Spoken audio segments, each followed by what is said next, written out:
A ball is thrown down vertically with an initial speed of 20.5 meter per second from a height of 58.8 meters. What will be its speed just before it strikes the ground? How long will it take for the ball to reach the ground? तो हमें यहाँ पे निकालनी है final speed और यहाँ हमें time निकालना है जिसमें बॉल जो है वो गिर जाती है, नीचे पहुँच जाती है. What would be the answers to part A and B, that is first and second, if the ball were thrown directly up from the same height and with the same initial speed? चौथा, how long will it take for the ball to reach the maximum height? आइए बारी बारी कर लेते हैं first part. तो हमारे पास एक हाइट ले लीजिए, मान लीजिए कोई बिल्डिंग है 58.8 मीटर की और यहाँ से एक बॉल को फेंका गया है एक स्पीड देकर, ड्रॉप नहीं किया गया. ड्रॉप में हम स्पीड 0 लेते हैं, लेकिन यहाँ हमें स्पीड दी हुई है, वो भी डाउनवर्ड्स है, डाउनवर्ड स्पीड है. हाइट 58.8 है, हमें स्पीड निकालनी नीचे क्या होगी. तो हम सिंपली निकाल सकते हैं speed by the use of third equation, क्योंकि हमें डिस्टेंस दिया हुआ है. So this equation will be v square equal to u square plus 2gh, क्योंकि डाउनवर्ड में हमें ग्रेविटी का एक्सेलरेशन लेते हैं. सो 20.5 का square plus 2 into 10 into 58.8. So that will give you the answer and I leave this calculation for you to solve. Okay, now next question जो दिया जा रहा है हमको, how long will it take for the ball to reach the ground. So we have to find out the time. So v equal to u plus g t से हम time भी निकाल सकते हैं.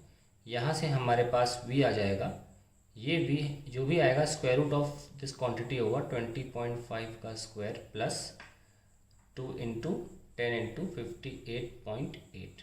ठीक है, ये आप v यहाँ रखेंगे और फिर v माइनस u हमें ऑलरेडी गिवन है 20.5 डिवाइडेड बाई g की वैल्यू 10 और आपको यहाँ से टाइम भी मिल जाएगा. सो ये कैलकुलेशन आप करिए, हम आप सेकंड पार्ट में चलते हैं. तो सेकंड पार्ट थर्ड पार्ट करने से पहले मैं सॉल्व भी कर लेता हूँ इसको. इसका आंसर मैंने भी कैलकुलेट किया हुआ है, इसका आंसर 39.5 मीटर पर सेकंड आएगा. ठीक है, तो क्योंकि बाद में यूज़ हो जाता है, इस वजह से मैंने बेटर होगा कि इसे सॉल्व भी कर लें. और 39.5 minus 20.5 divided by 10, so you will get approximately 1.96. that will be the answer to time. Now they are asking what would be the answers to part A and B if the ball were thrown directly up from the same height and with the same initial speed. So let's do that. Suppose ये third part है, अगर हम बजाय नीचे फेंकने के 20.5 की speed से हम ऊपर फेंकेंगे वर्टिकली उसी स्पीड से, तो ये पूछा जा रहा है कि नीचे की स्पीड जो होगी पहुंचने की वो क्या होगी. देखिए, अगर आप ऊपर फेंकेंगे तो ये लौट के आएगी और वापस भी इसी स्पीड से, जिस स्पीड से आपने ऊपर फेंका था, ये अपने इनिशियल पॉइंट पर उसी स्पीड पर लौटेगी. तो बात तो वही हो गई ना जैसे पहले की बात थी. तो इस बार भी फाइनल स्पीड 39.5 मीटर पर सेकेंड ही होगी.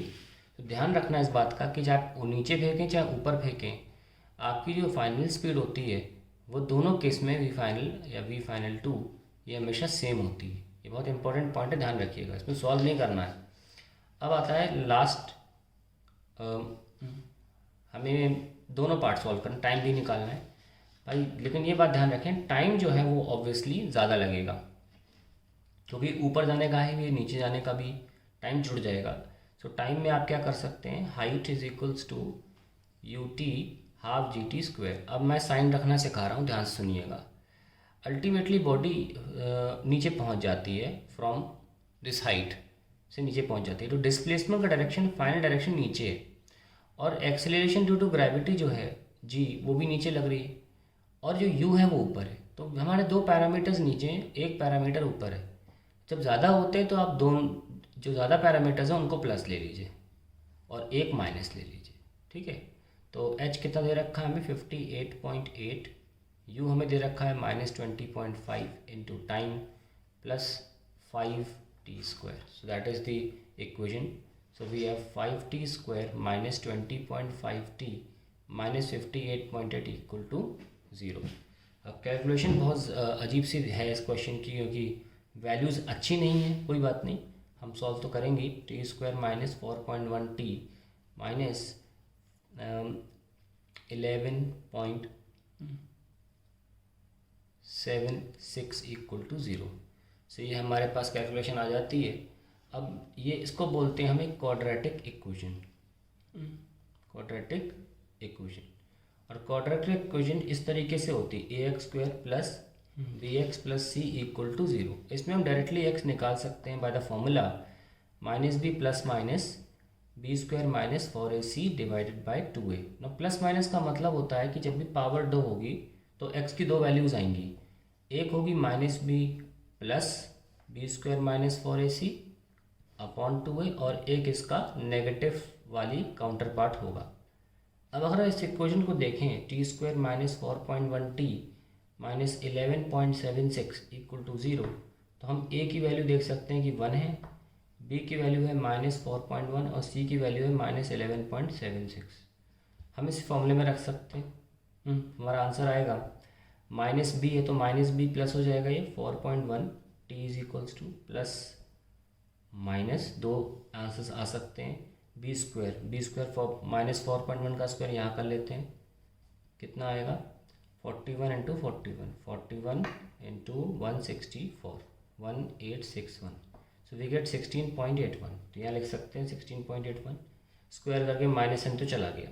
अब बारी आती है फॉर ए है 1 और सी कितना है माइनस का 11.76।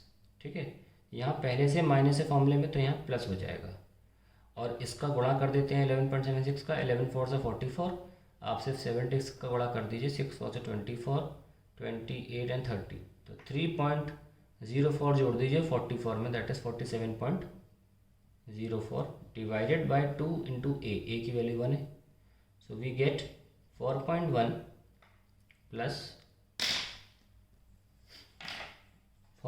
Plus minus 16.81 plus 47.04, so 47 plus 16 will be 53.85 divided by 2.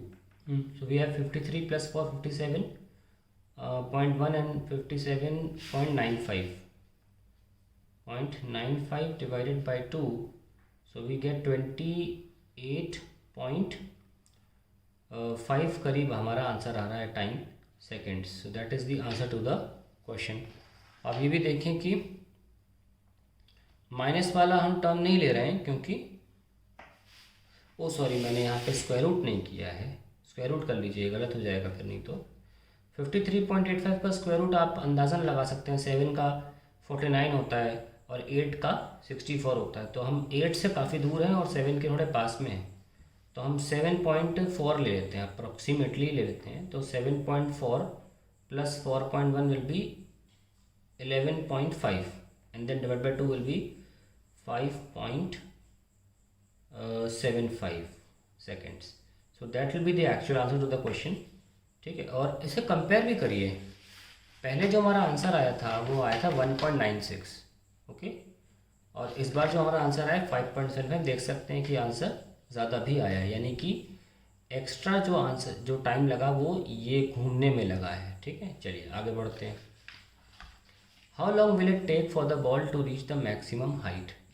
आइए, अब मैक्सिमम हाइट पहुंचना है